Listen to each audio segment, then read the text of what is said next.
जो विद्यालय संस्कृति प्रबंधन एवं शिक्षा। तो कल हमने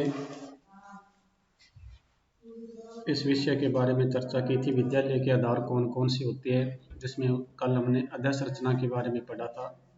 इसी में अपना नेक्स्ट पॉइंट है विद्यालय के दार्शनिक आधार।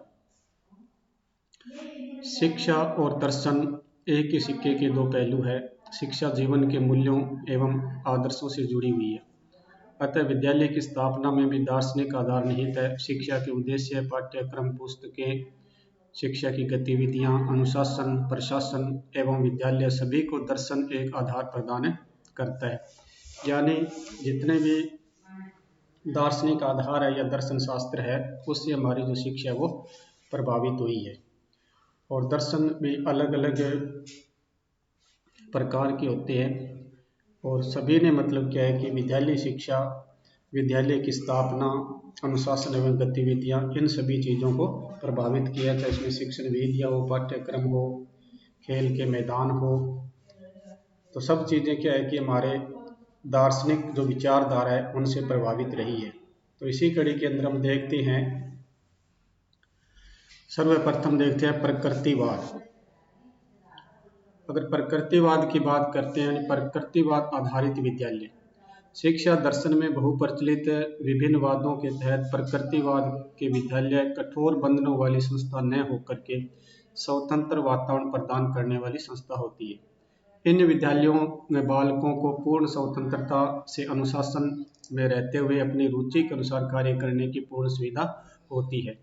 इसमें बालक को शिक्षा का केंद्र बिंदु माना जाता है और प्रकृतिवाद पर आधारित विद्यालय सह शिक्षा प्रदान की जाती है। अगर हम प्रकृतिवाद की बात करते हैं तो प्रकृतिवाद के जो प्रमुख विचारक है वो है अरस्तु, हक्सले, कांट, हॉक्स, रूसो एवं लेमार्क, यानी ये प्रकृतिवादी विचारधारा के दार्शनिक रहे। तो इनका मानना है कि बच्चे को प्रकृति के अनुसार ही शिक्षा प्रदान की जानी चाहिए। यानी बच्चा जो कुछ अपनी रुचि के अनुसार सीखना चाहता है उसको वही चीज़ सिखाई जानी चाहिए, यानी बाहर से उस पर कुछ भी थोपना नहीं चाहिए। उदाहरण के लिए अगर कोई साहित्यकार बनना चाहता है तो उसको साहित्यिक शिक्षा दी जानी चाहिए, इंजीनियर है तो इंजीनियर की शिक्षा, डॉक्टर बनना चाहता है तो डॉक्टर, वकील बनना चाहता है तो वकालत की शिक्षा उसको दी जानी चाहिए।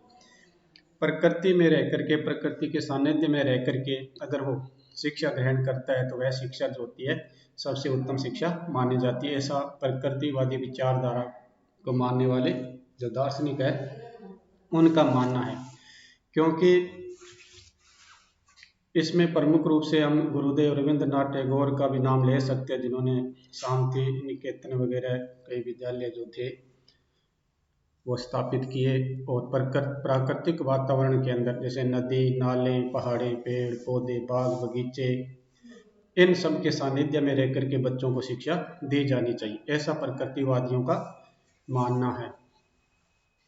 क्योंकि जैसे नाम से स्पष्ट है, प्रकृतिवाद यानी प्रकृति के अंदर रह करके और पूर्ण स्वतंत्र रूप से उनको शिक्षा दी जानी चाहिए।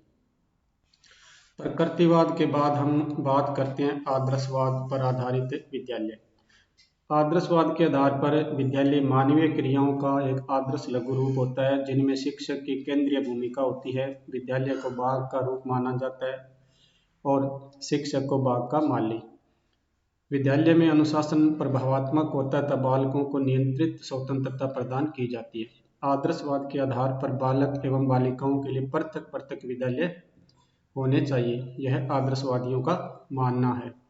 यानी आदर्शवादी मानते हैं कि जो बच्चा होता है वो एक पौधे के समान है और विद्यालय को वो एक बाग बगीचे के समान मानते हैं।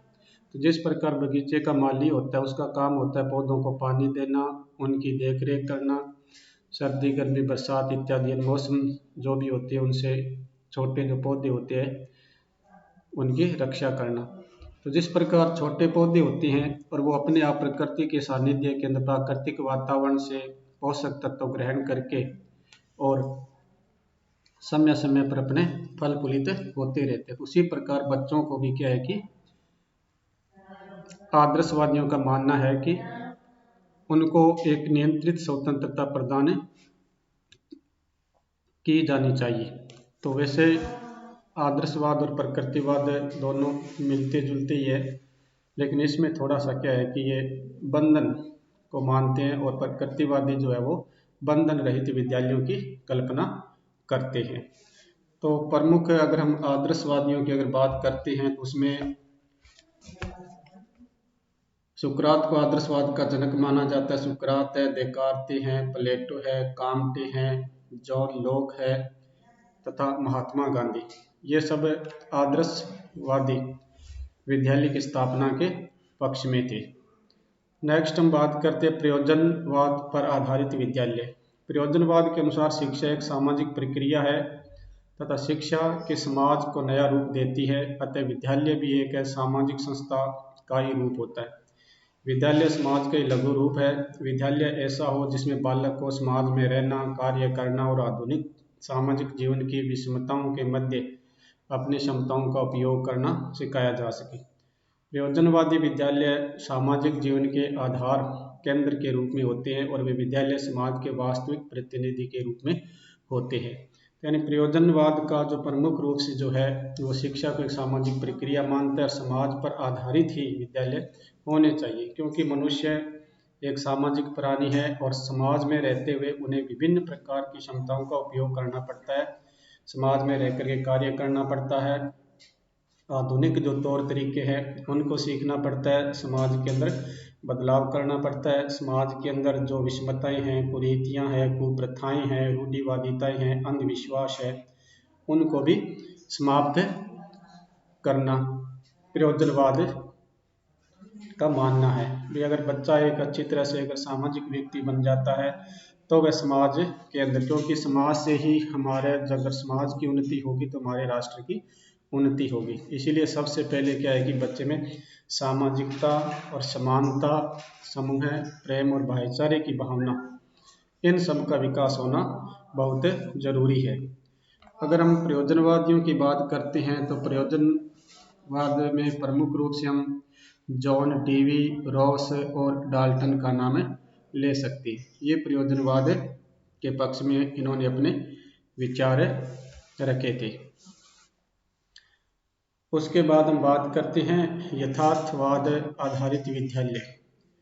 तो यथार्थवादी आधारित विद्यालयों में शिक्षक का महत्वपूर्ण स्थान होता है। शिक्षक को यह जानना आवश्यक है कि किसको किस समय और कितना पढ़ाना है।